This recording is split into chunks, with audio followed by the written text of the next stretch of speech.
Hello, everybody. David Donaldson here with Joe Martin for another weekly edition of Entrepreneurial Impact. And today we're going to talk about mission, vision, and people alignment in your organization.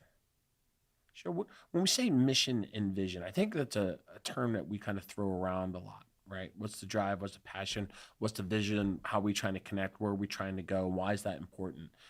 And why does that matter to business, and why does it matter to the people, whether they're people in our organization or people that we perceive that might be customers or consumers?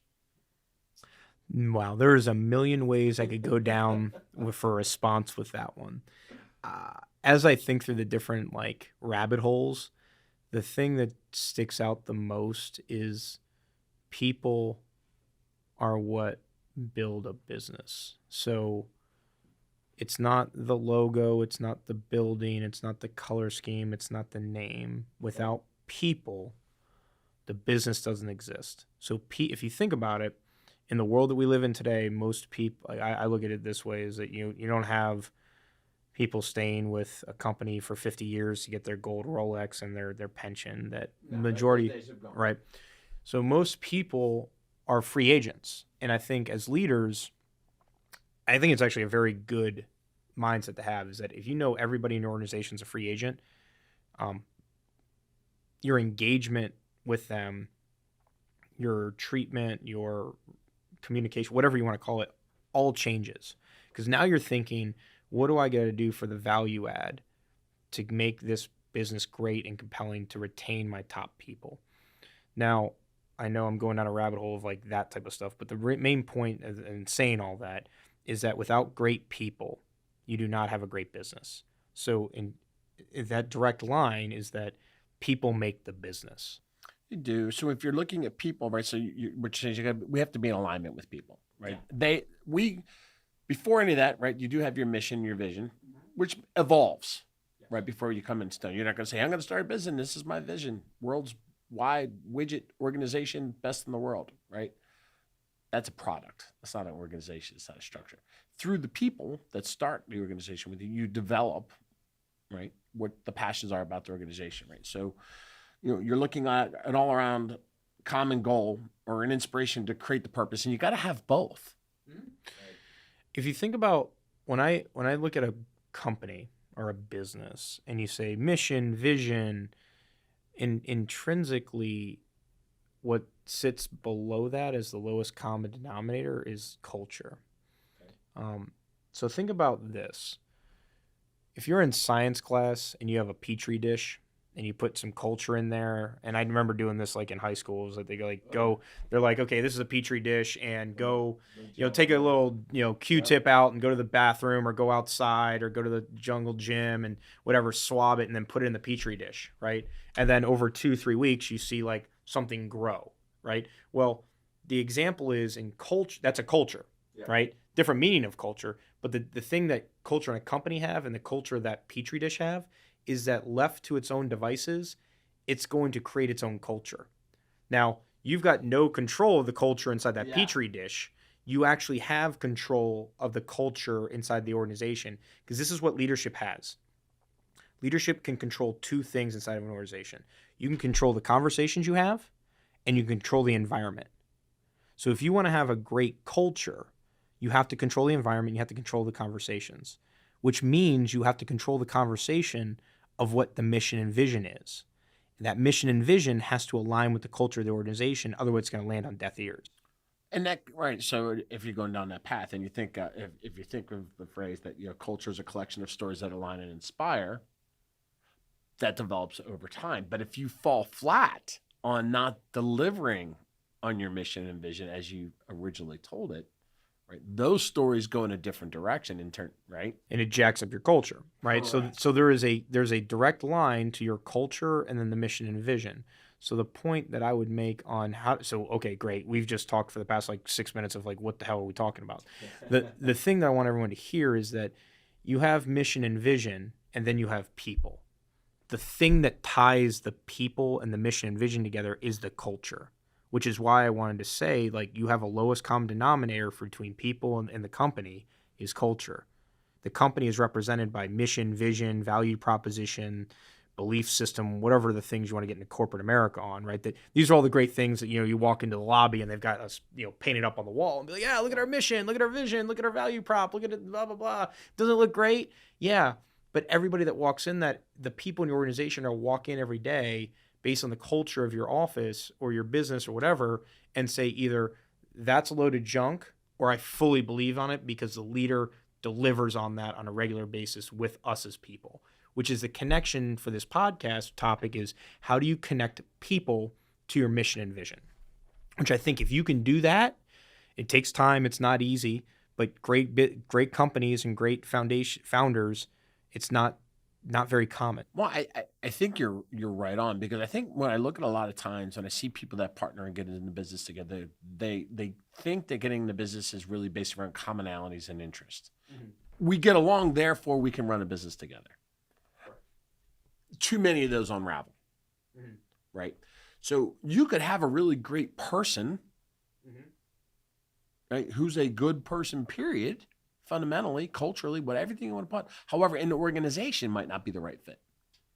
It could be, and I think this is why the culture. Then everyone thinks like, we'll put out the mission and vision, and then we'll build the culture off of it. It's going to draw them like moths to a flame.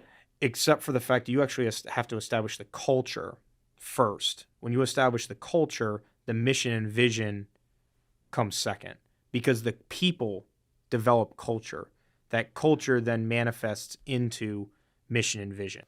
Right. How does that story, or how does that mission and vision get told, and who's telling it? And that's what it's on the responsibility of that leader to be able to say, what's the compelling story as to why we founded the company based on certain belief systems. And then based on that belief system, which is actually your culture, right? Because it's the commonality is that all of us that join this company believe in the belief system. That's what ties us all together. How we go about that might be a little bit different, but the end goal is that commonality inside the value props. And then that manifests into this mission that is never ending, right? In any company, like, you go back to Simon Sinek's Infinite Game, business doesn't have a finite thing. It's not like, hey, I'm best in business and I've won the business game. No, like every day is a new day. Businesses continue to evolve. So you don't have like an end goal in business because it continues. You die, that business is going to continue. Well, it might go bankrupt. I mean, go bankrupt if you don't have like a person behind you. But what I'm saying with all this, I keep hammering on the people and culture, is that your people and culture will secondarily drive your mission. That if you drive mission first, you will never get people to follow because they're not going to see how that ties in their values and beliefs of the culture. So here's the cool part. You build great people, you have your one-on-ones, you have great camaraderie, and everybody's aligned in that kind of stuff. You then have this mission statement. Now, the thing that I think is also highly important for leaders, especially if you care about people, and I believe that most leaders get into a position because they care about people, they want to make an impact, is your people, no matter how small their task is, no matter where they sit on the org chart, have to be constantly communicated with how their job, their activities impact the mission of the organization, no matter how small it is. Correct. And the thing that I think is really inspiring, but also like such a small thing, but has such impact, is that, sometimes we believe that people pick up on stuff and we assume that they know. This is this curse of knowledge. The curse of knowledge is that because you've gone through experiences in training and education, you expect everybody to have the same type of understanding of the world, right? Which is false. Well, you run into assumptions that there's a whole world of problems. Exactly. So if you as a leader really assume that nothing is taken for granted, and if you support your people, you give them feedback, you give them accolades, but I would take this little tweak. When you talk in meetings to the audience and when you talk to one-on-ones, being able to take specific actions that seem menial and to derive a story on how that actually moves the mission of the company. And most people will say, well, no, I'm cutting checks, or I'm doing AR collections, or, I'm ordering supplies, or I'm making sure the lights are turned on, or that I'm paying a bill or something like that, right? I think most people see those things as menial tasks that don't seem big priority in hitting the overall mission for the organization. Well, in that, I would challenge that mindset, because it's the the love of the details, the love of the process, and understanding everything inside of the organization has an impact on the mission. Case in point, let's put it this way. Going back to the leadership journey of you control conversations as a leader and you can control environment. The front desk person, when they understand that turning the lights on at 9 a.m., making sure coffee's stocked, making sure paper towels and paper supplies are there, making sure the paper inside the printer is working, making sure the bathrooms are in like a good working thing, right? Making sure that all the lights on. These are small, what would appear, you're responding to email within a couple hours, right?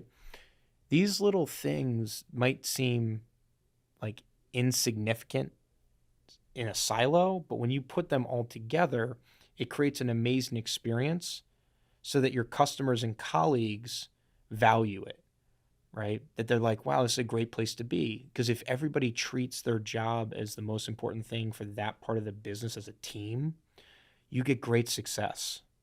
And for people to understand that, hey, because you responded to one of our clients in 3 hours, we retain the client. You might not know that because you don't know that there was this whole other issue going on with the client and blah, blah, blah. But because you took the time to respond to it, call them, handle their little thing in 5 minutes, you were actually able to retain a massive client. And that was, in the whole scheme of things, what do you mean responding to an email saved the client? But it did.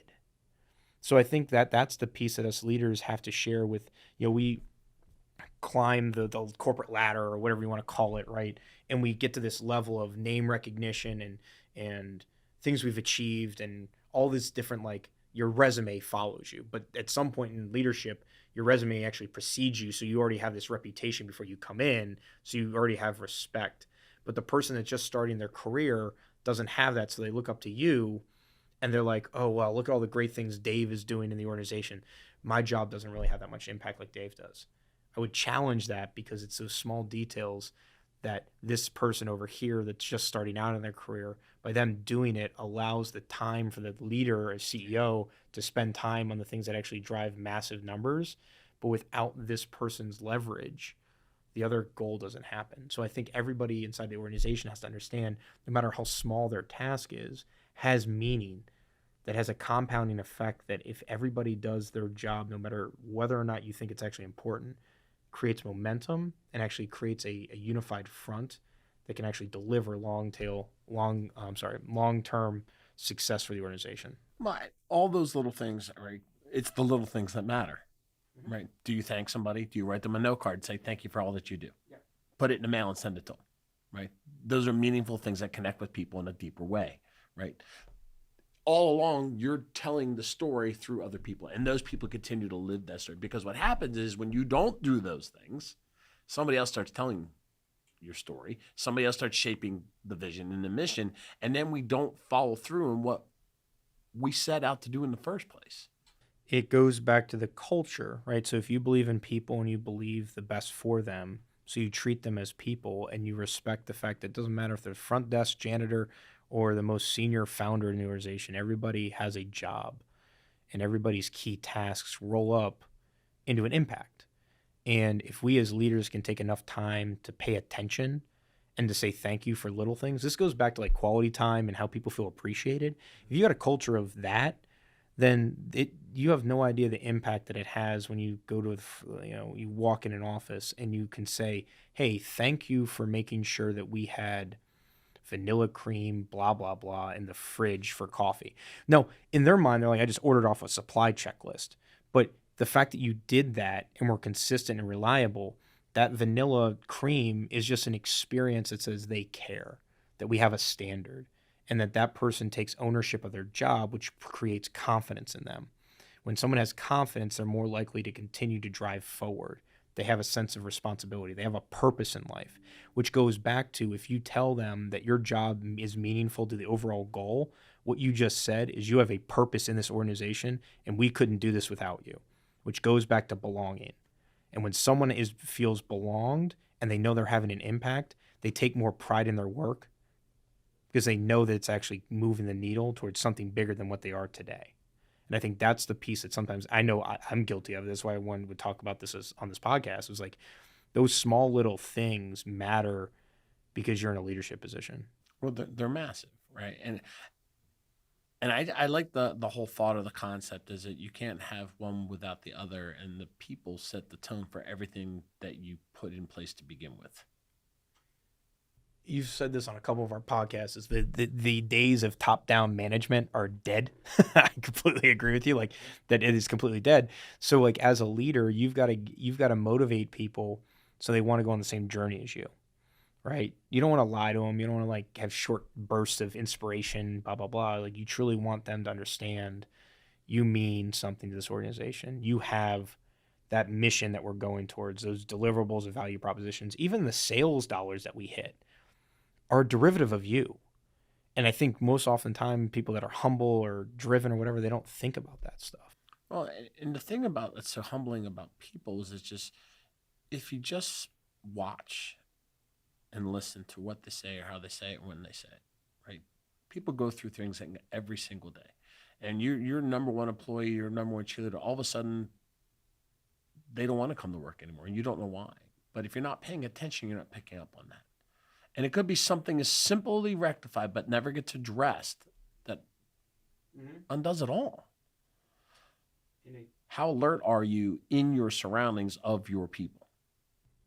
Because to kind of put a bow on this podcast, your people drive the culture. That culture drives the mission and vision. So if you're wondering why we're not really driving on mission and vision right now, well, then you got to go back to the culture, and then which means you got to go back to the people, which means what conversations and communication you're having with your people that one makes them know. Well, think about this: people want to be in business with people they like, they know, and they respect as basic fundamentals, right? Those are just keys that you could just lead people on. Right. But the other part as a leader, and I think this goes back to that culture piece of fulfilling your mission and vision, is that can I trust you?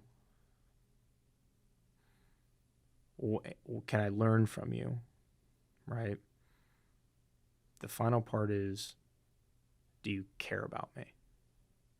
So if you think about leadership to drive on your mission and vision is like, can I trust you? Can I learn from you?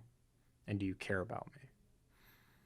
And that's, if you start with that, and it seems very like not linear to say, well, how do I start there to deliver on mission vision? You have to start with the people, because as the leader, you don't have enough time or man hours or working hours to touch all the customers for attention and new sales. So you've got to pour into your people that are on the front line, make sure that they know they're valued, and make sure that they know they're moving towards something that they want personally. And in so doing, those day-to-day, week-by-week, month-by-month activities, well, you'll eventually see formulate in sales, and those sales are going to directly impact your mission and vision, because without the financial profitability, you have no business.